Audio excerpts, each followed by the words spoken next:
Assalamualaikum warahmatullahi wabarakatuh. Bismillahirrahmanirrahim. Alhamdulillahirabbil alamin. Allahumma shalli ala sayyidina Muhammadin al-Fatih lima ughliq wal khatim sabaq nasiril haqqi bil haqq wal hadi ila siratikal mustaqim. Wa ala alihi haqqa qadri wa miqdaril azim. Rabbi shrah li sadri wa yassir li amri wahlul 'uqdatam min lisani yafqahu qawli. Amin ya rabbal alamin. Alhamdulillah, pada kesempatan kali ini kita masih diberikan kekuatan oleh Allah sehingga kita dapat melanjutkan kajian perkuliahan dalam mata kuliah ilmu Islam terapan, yang mana pada kesempatan kali ini kita akan mengkaji tentang lingkup perbuatan dalam fikih ya. Ketika kita mengkaji tentang lingkup perbuatan dalam fikih, yang pertama kita akan mengkaji tentang empiri dalam keberagamaan. Empiris ya, empiris itu sendiri ya merujuk pada produk pengalaman kemanusiaan ya, ketika melaksanakan ajaran agama dengan nuansa filsafat dan juga empirisme ya. Jadi empirisme ini lebih pada pengalaman ya, lebih pada pengalaman manusia itu sendiri ya. Ketika kemudian ya seorang manusia itu menjalankan ajaran agama itu dengan nuansa filsafat ya, dan juga nuansa empirisme ataupun pengalaman itu sendiri. Nah, sebagai suatu aliran filsafat yang mulai tumbuh di barat, pengalaman kemanusiaan yang berada dalam lingkup kemampuan indrawi maupun pengalaman di luarnya. Jadi yang disebut dengan pengalaman ya, manusia dalam beragama ya, itu bisa dalam wujud kemampuan indrawi, jadi dia melihat sesuatu, ataupun pengalaman di luarnya ya. Oleh karena itu ya, berbeda dengan positivisme ya, aliran ini mengakui adanya pengalaman keberagamaan dan terkait dengan istilahnya yang sifatnya adikodrati ya, dan bersifat insani ya. Jadi di sini mengakui pengalaman empirisme itu sendiri ya, itu baik itu dirasakan dalam kemampuan indrawi maupun pengalaman di luarnya. Nah, pengalaman di luarnya ini adalah pengalaman yang sifatnya itu adikodrati ataupun supra insani ya, maaf salah ketik ya, supra insani. Jadi memang pengalaman di luar dirinya ya, dia percaya bahwa ada zat yang kemudian memiliki kekuatan yang supra insani tadi, dan juga bersifat adikodrati ya. Terus yang selanjutnya, pengalaman seperti ini berada di luar cakupan kemampuan kemanusiaan umumnya dan berada di luar lingkup dan pengalaman keduniaan. Jadi pengalaman yang adikodrati, pengalaman yang suprainsani tadi, yaitu di luar cakupan kemanusiaan. Jadi manusia itu nggak bisa kemudian istilahnya membayangkan ya, karena setiap manusia memiliki kemampuan suprainsani dan juga adikodrati yang berbeda-beda ya. Jadi tidak istilahnya manusia tidak kemudian bisa menjangkau ya, tidak cukup mampu untuk menjangkau dan berada di luar lingkup pengalaman keduniaan, dan ini di luar dari pengalaman keduniaan ataupun pengalaman indrawi itu sendiri. Jadi semacam pengalaman supra insani ataupun semacam kemampuan supra indrawi, misalnya istilahnya semacam makrifat ya, terus kemudian merasa melihat Allah lah, itu adalah pengalaman-pengalaman yang sifatnya itu adikodrati ataupun supra insani. Terus yang selanjutnya, ketika seseorang melaksanakan ajaran agama Islam, maka hasilnya adalah produk pengalaman kemanusiaan yang dapat diurai menjadi dua bagian pokok ya. Jadi ketika seseorang ya melaksanakan ajaran Islam, maka ada dua hal pokok ya pengalaman kemanusiaan. Yang pertama adalah ajaran agama yang menjadi acuan kegiatan, dan lainnya adalah pelaksanaan ajaran tersebut oleh manusia dalam konteks kemanusiaan. Jadi ada dua. Yang pertama adalah ajaran agama itu sendiri ya, yang kemudian menjadi acuan kegiatan, menjadi yang namanya pedoman dalam kita melaksanakan kegiatan ya. Yang kedua adalah pelaksanaannya ya, pelaksanaan dari ajaran Islam itu sendiri. Jadi ada dua ketika seseorang itu pengalaman keagamaan ya. Ketika seseorang melaksanakan ajaran agama itu ada dua hal pokok. Yang pertama adalah ajaran agama itu sendiri ya, kalau kita orang Islam itu ada di dalam Al-Quran dan juga hadis. Yang kedua adalah pelaksanaan dari ajaran agama atau pelaksanaan dari apa-apa yang ada di dalam Al-Quran dan juga hadis ya. Dengan ungkapan lain, di sini dapat ditemukan dua unsur dasar. Pertama, agama, dan lainnya adalah perihal manusia beragama dan jika dibedakan menjadi keberagamaan. Jadi di sini ada dua ya, tadi bagian pokok. Yang pertama itu adalah ajaran agama ataupun disebut sebagai agama itu sendiri. Yang kedua adalah pelaksanaan dari ajaran agama atau disebut sebagai keberagamaan. Perbedaan antara agama dan keberagamaan menjadi semakin penting jika disadari bahwa posisi metodologi semuanya sangat berbeda.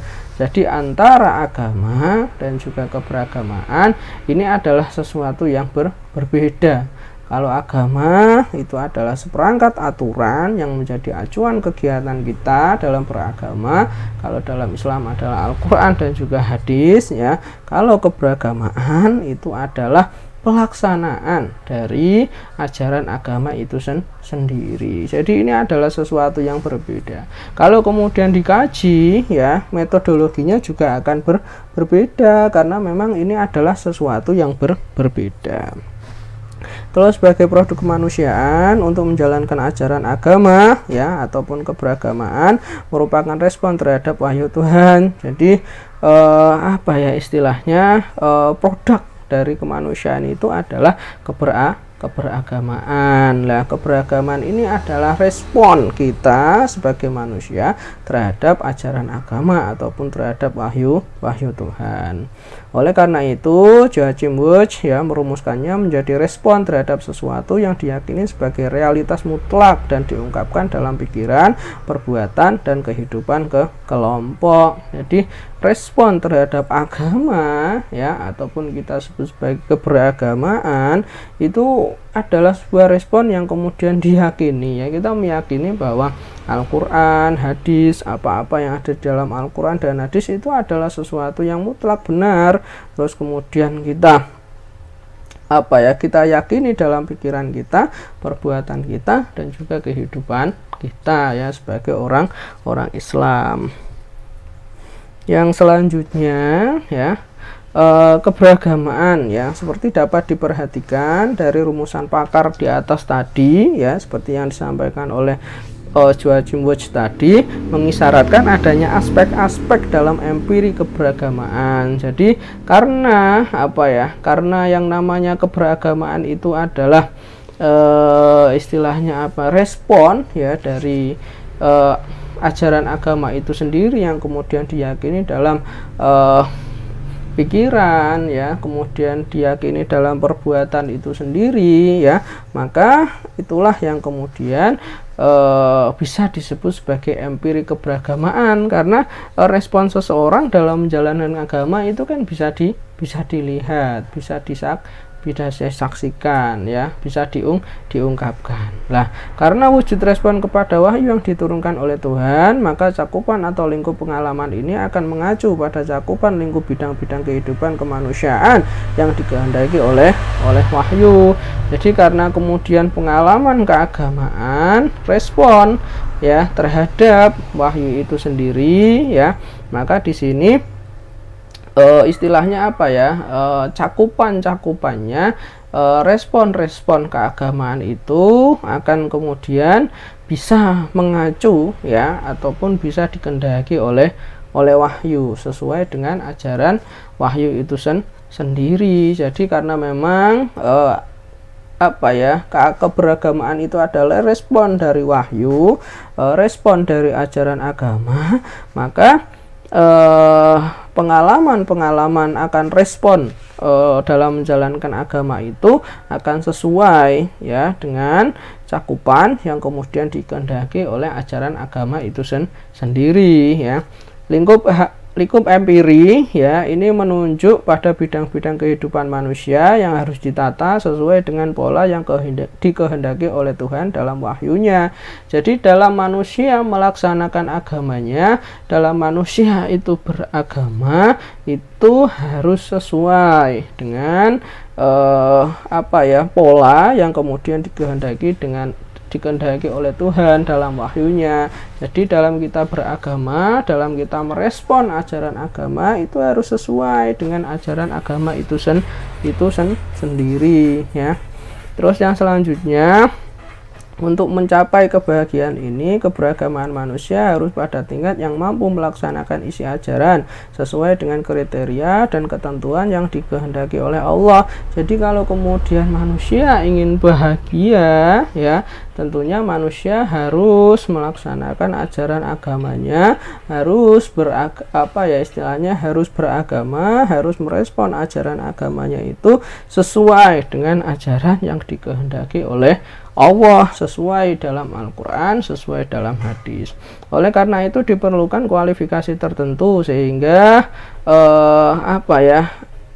akumulasi isi empiris dalam keberagamaan ini perlu memiliki sosok tertentu. Jadi dalam kita merespon merespon agama itu sendiri ataupun dalam kita beragama, itu kita harus memiliki kualifikasi, kita harus mampu memahami isi ajaran agama. Jadi kita nggak mungkin kemudian mampu merespon suatu ajaran agama tanpa memiliki kualifikasi tertentu ataupun tanpa memiliki kualifikasi ataupun pemahaman terhadap ajaran agama. Wong meh mengaplikasikan ajaran agama tapi tidak memiliki kualifikasi, tidak memiliki kemampuan untuk mempelajari, untuk memahami agama. Nah, itu nggak bisa. Oleh karena itu, kalau kita kemudian ingin bahagia, kalau kita kemudian ingin melaksanakan agama itu dengan sebaik-baiknya, maka seseorang itu harus memiliki kompetensi, harus memiliki kemampuan dalam apa? Dalam memahami ajaran agama ya. Itu. Terus yang selanjutnya, dalam kepribadian Islami yang tumbuh sempurna, keberagamaan menunjuk pada adanya suatu kekuatan kejiwaan pada diri seseorang yang mampu memengaruhi bahkan membentuk sosok perilaku. Jadi kalau kemudian kita ingin menjadi seorang orang Islam yang memiliki kepribadian yang Islami ya, maka respon kita terhadap ajaran agama ataupun keberagamaan kita itu harus apa? Harus memang betul-betul memberikan kekuatan kepada jiwa kita dan juga mempengaruhi jiwa kita, bahkan membentuk perilaku kita ya. Kalau kemudian respon kita terhadap agama ataupun cara kita beragama ataupun keberagamaan kita itu memang betul-betul istilahnya sudah mempengaruhi jiwa kita, sudah membentuk perilaku kita ya, maka kita akan memiliki kepribadian yang Islami, sehingga akan cenderung melahirkan sosok yang serupa dalam waktu yang relatif lama. Jadi kalau kita kemudian bisa istilahnya ajaran agama itu bisa memberikan kekuatan kepada kita, respon kita terhadap ajaran agama itu bisa kemudian mempengaruhi kita dan juga membentuk perilaku kita, maka kita akan menjadi pribadi yang Islami dan itu akan berlangsung dalam waktu yang lama karena memang sudah memberikan kekuatan pada jiwa, mempengaruhi dan juga membentuk perilaku. Jadi kalau dia sudah menjadi orang yang baik ya, insya Allah dia akan menjadi orang yang baik terus ya, karena sudah memiliki kepribadian yang Islami ya. Oleh karena itu, telaah tentang potensi iman ini dapat diawali dengan bahasan mengenai lingkup perilaku iman dalam metode usul fikih yang merupakan metode perumusan hukum dalam Islam. Jadi, kalau kita kemudian ingin menelaah perilaku iman ataupun keberagamaan seseorang, ya, maka kita harus mengkajinya melalui metode usul fikih. Kenapa kemudian usul fikih? Karena usul fikih ini adalah metode perumusan hukum dalam Islam. Jadi kita harus paham dulu hukum dalam Islam, ya, kita harus belajar dulu tentang usul fikih, ya, karena usul fikih adalah metode perumusan hukum dalam Islam. Kalau kemudian kita sudah paham bagaimana cara merumuskan hukum dalam Islam itu sendiri, kalau kita sudah paham tentang usul fikih, maka keberagamaan kita akan sesuai dengan apa yang diharapkan oleh wahyu ataupun akan sesuai dengan apa yang diharapkan oleh Allah Subhanahu wa ta'ala. Sehingga kemudian kita menjadi orang yang memiliki kepribadian yang islami. Yang selanjutnya adalah lingkup perbuatan beragama. Seberapa jauh dan lebar cakupan kegiatan atau perbuatan yang dapat ditampung oleh keberagamaan dalam Islam dapat ditelaah dari bahasan ilmu usul fikih. Jadi cakupan kegiatan atau perbuatan yang kemudian bisa dilakukan oleh orang Islam, ya, itu bisa ditelaah dari yang namanya ilmu usul fikih. Kita misalnya, ya, kita ingin melakukan apa misalnya, lah kita bisa melihat dari telaah hukum usul fikih, apakah yang kita lakukan itu wajib ataukah haram ataukah sunnah ataukah makruh. Jadi memang cakupan cakupan kegiatan ataupun perbuatan manusia, perbuatan kita ataupun keberagamaan kita ataupun respon keagamaan kita, itu kita bisa telaah dengan menggunakan ilmu usul fikih, ya. Peluang ini muncul karena ilmu ini dirumuskan sebagai pemahaman dalil-dalil secara umum, metode pengumpulan hukum-hukum agama, dan perihal tentang pihak yang memanfaatkannya. Jadi kenapa kemudian usul fikih? Karena memang di sini membahas tentang dalil-dalil agama secara umum. Jadi kita bisa tahu dalil-dalil agama untuk kemudian melaksanakan agama. Nah, kemudian kita juga bisa tahu metode pengambilan hukum. Ya, kita bisa tahu kenapa haram, kenapa halal, kenapa wajib, kenapa makruh, ya. Terus kemudian kita juga dengan kita kemudian mengetahui dalil, dengan kita kemudian mengetahui metode, maka kita bisa memanfaatkan apa-apa yang ada di dalam usul fikih itu untuk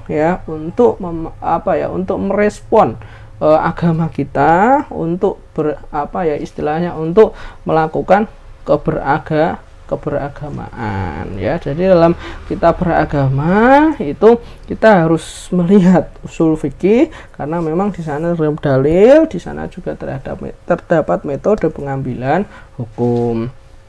Oleh karena itu, atas dasar pertimbangan bahwa tujuan ilmu ini adalah untuk memperoleh hukum agama dari dalil-dalilnya, maka telaah perlu diarahkan pada terminologi hukum tersebut. Jadi kalau kita kemudian sudah tahu bahwa yang namanya ilmu usul fikih itu adalah untuk mendapatkan hukum agama, ya, yang bersumber dari dalil agama itu, maka yang pertama kita perlu menelaah dulu, ya, melihat dulu kira-kira usul fikih, ya, terminologi hukum, ya, di dalam ilmu usul fikih itu yang seperti apa, ya, harus diketahui dulu.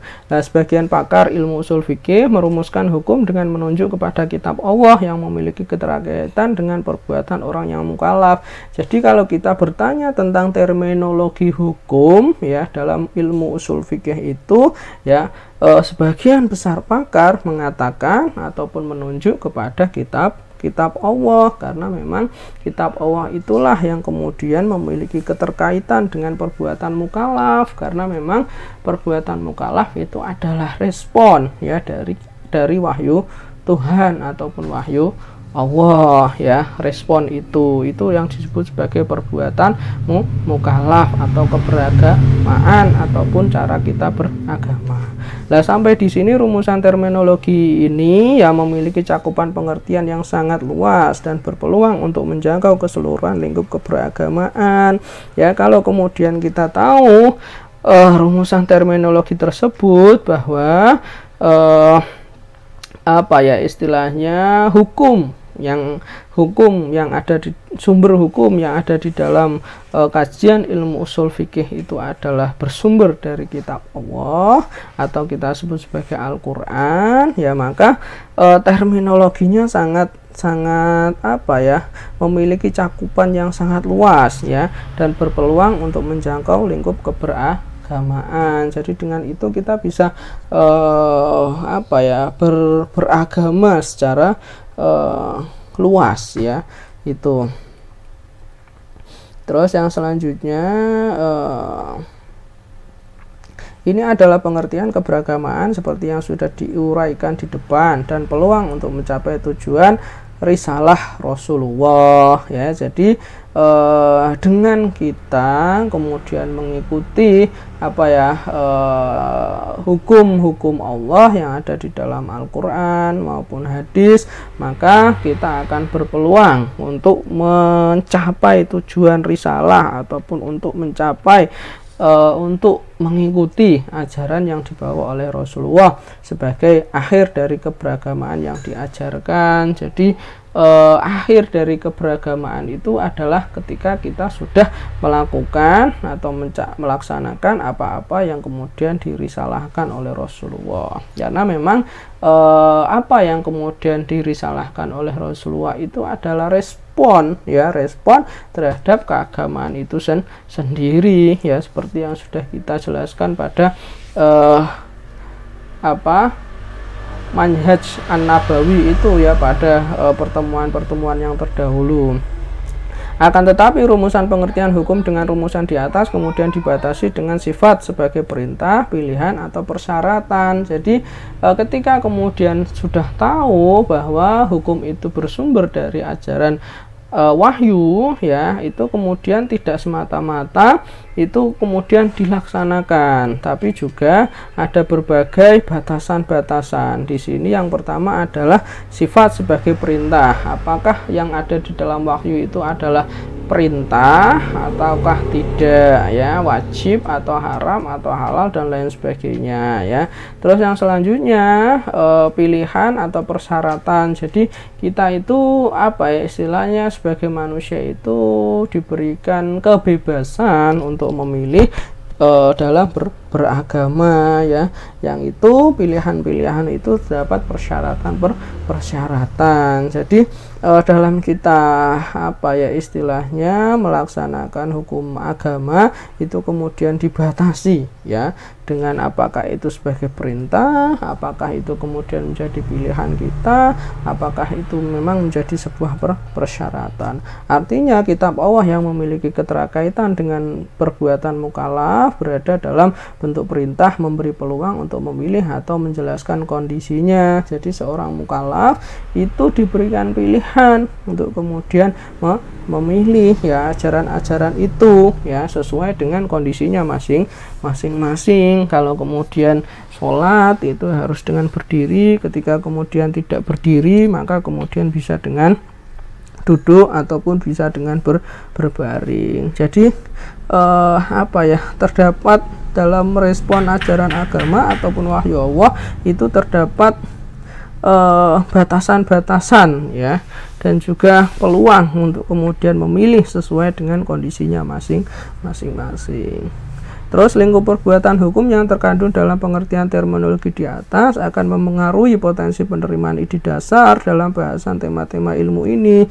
Jadi karena apa ya di dalam beragama itu terdapat batasan-batasan ya, terdapat pilihan-pilihan dan peluang-peluang, maka di dalam kajian ilmu usul fikih itu nantinya akan ada tema-tema tertentu ya Misalnya, petunjuk dapat ditemukan dalam pembagian hukum taklifi.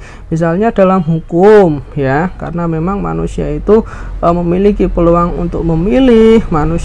Di dalam beragama itu terdapat batasan, maka kemudian di dalam ilmu usul fikih itu terdapat tema-tema ataupun kajian-kajian. Misalnya ada wajib, sunnah, haram, makruh, dan juga mubah ataupun kita sebut sebagai hukum taklifi. Nah, keberagamaan dalam pembagian hukum seperti ini memang memiliki potensi yang sangat maksimal untuk mempertahankan contoh keberagamaan sambutan yang telah dicontohkan oleh Rasulullah. Jadi dengan kemudian kita membahas tema-tema dalam ilmu ini ataupun melakukan pembagian hukum, ya, maka